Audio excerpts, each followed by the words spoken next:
السلام علیکم ورحمۃ اللہ وبرکاتہ ناظرین و حضرات، میں آپ کے ساتھ آپ کا میزبان عبدالواجد اور آپ دیکھ رہے ہیں تسنیم ٹی وی۔ ناظرین، آج کی ہماری خاص پیشکش اسلام کیا کہتا ہے میں آپ کا استقبال کرتا ہوں۔ ارشاد ربانی ہے، تمہارے پاس اللہ کی طرف سے روشنی آ گئی ہے۔ یہاں پر کتاب اللہ کو نور سے تشبیہ دی گئی ہے۔ یہ نور ہدایت سفر حیات کے سارے خطرات کو واضح کر دیتا ہے تاکہ حادثات کا خطرہ نہ رہے اور راستے کے خوبصورت مناظر دل بستگی کا سامان کرے۔ زندگی کا کارواں تذبذب کے ساتھ اور اعتماد کے بغیر اندھیرے میں شادہ و فرحہ آگے بڑھ نہیں سکتا۔ اس تناظر میں قرآن حکیم کی یہ صفت بھی بتائی گئی ہے۔ اس حق نما کتاب کے ذریعے سے اللہ تعالیٰ سلامتی کے طریقے بتاتے ہیں۔ کائنات ہستی میں امن اور سلامتی کی واحد ضمانت الہی ہدایت کی پیروی ہے۔ انفرادی زندگی میں سکون اور اطمینان اور اجتماعی سطح پر امن اور امان کے لیے یہ شرط اول ہے، لیکن اس نعمت سے وہی لوگ نوازے جاتے ہیں کہ جو اللہ کی رضا کی طالب ہو، یعنی صراط مستقیم پر چلنے کے طلب رکھنے والے کو رب کائنات ہدایت ربانی کا اہتمام فرما دیتے ہیں۔ اس کے برعکس اگر کوئی اس کا طلبگار ہی نہ ہو تو اس کی محرومی کا وبال اس کے اپنے سر جاتا ہے۔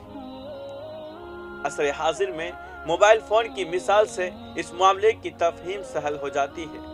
کتاب ہدایت اگر گوگل میپ جیسے سمت نما پر قیاس کیا جائے تو اسے پوری نوع انسانی کے لیے مہیا کر دیا گیا ہے۔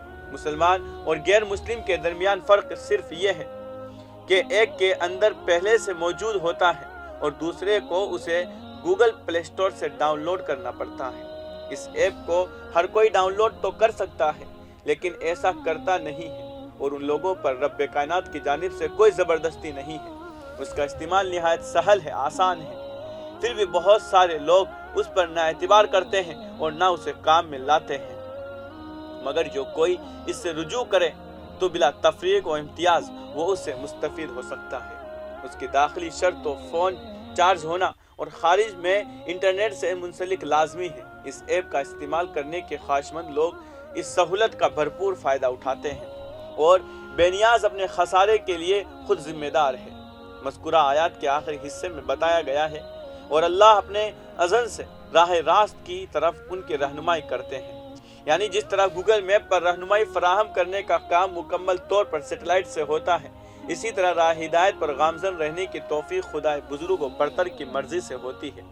دونوں کے درمیان ایک اور مشترک پہلو یہ ہے کہ گوگل میپ کا صارف چاہے جتنی غلطی یا انحراف کرے، اس کی ہدایت کا انتظام جاری رہتا ہے۔ وہ جب راستہ بھٹک کر دائیں بائیں ہو جاتا ہے تو فوراً ایک نئے راستے سے اس کو منزل کی رہنمائی کر دی جاتی ہے۔ گوگل ایپ اپنے پیروکار پر بھی کبھی ناراض یا بیزار نہیں ہوتا، یہاں تک کہ اس کو بند کر دیا جائے یا خود موبائل ہی بند ہو جائے، یعنی سفر تمام ہو جائے۔ روشنی کے اس بابرکت سفر کی دوسری خصوصیت یہ بتائی گئی ہے کہ یہ ان کو اندھیروں سے نکال کر اجالے کی طرف لاتا ہے۔ گوگل ایپ ہدایت اور گمراہی کا فرق نہیں کرتا، لیکن الہی ہدایت اپنے پیروکاروں کو تاریکی سے روشنی کی جانب گامزن رکھتی ہے اور توفیق ربانی سے اس کو نور ہدایت سے فیضیاب کرتی رہتی ہے۔ فرمان ربانی ہے، اے صاحب عقل لوگوں جو ایمان لائے ہو، اللہ سے ڈرو۔ اللہ نے تمہاری طرف ایک نصیحت نازل کر دی ہے، یعنی اس نصیحت خداوندی کے بعد گمان کی بنیاد پر گمراہی کی راہوں میں بھٹکنے کے نادانی اہل ایمان کو زیب نہیں دیتی۔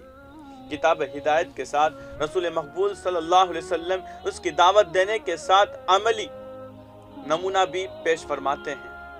آیت کے اگلے حصے میں فرمایا، ایسا رسول جو تم کو اللہ کی صاف صاف ہدایت دینے والی آیات سناتا ہے تاکہ ایمان لانے والوں اور نیک عمل کرنے والوں کو تاریکیوں سے نکال کر روشنی میں لے آئے۔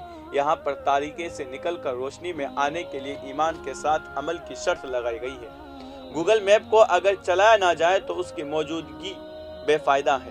محض ایپ کو شروع کر دینے کے بعد اگر رخ سفر نہ باندھا جائے تو منزل کی رسائی ممکن ہی نہیں۔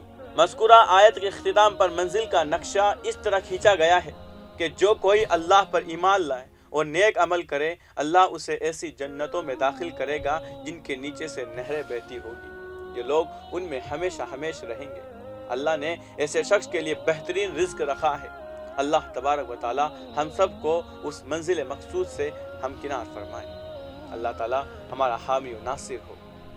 فی الحال کی رپورٹ میں بس اتنا ہی، مجھے دیجیے اجازت اور آپ دیکھتے رہیے تسنیم ٹی وی، آپ کے میزبان عبدالواجد کے ساتھ۔ اللہ حافظ۔